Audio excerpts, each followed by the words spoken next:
Now, President Obama's visit to Africa is also drawing attention for the countries he is keeping, including one glaring omission. The president will not be visiting Kenya, the birthplace of his father. As VOA East Africa correspondent Gabe Joselow reports, a sticky political situation may be the reason.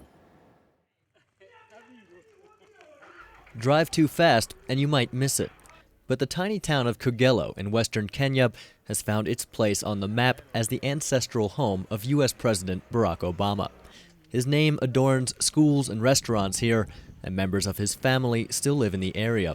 And while many hoped he might visit on his tour of Africa, Mr. Obama will not be calling on Kogelo or any other place in Kenya.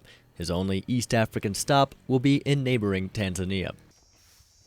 Saeed Obama, the president's uncle, says the family will always welcome him home, but has come to understand that the president has to represent American interests first.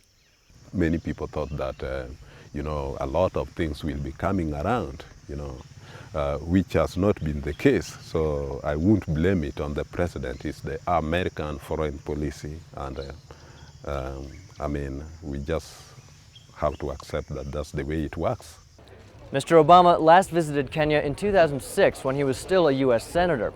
And while he's certainly under no obligation to visit the country again as a sitting president, his decision not to does raise questions about the strength of U.S.-Kenyan relations.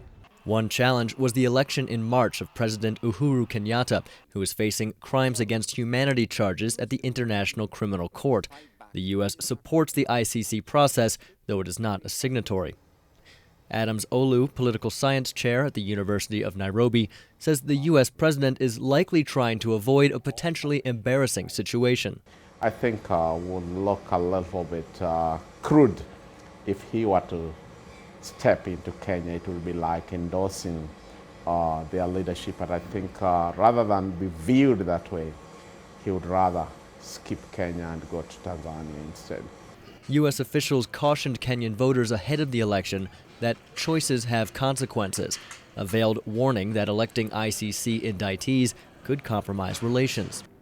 Government spokesman Muthui Kariuki says, despite the warning, relations with the U.S. are still good, and there are no hurt feelings about Mr. Obama's itinerary.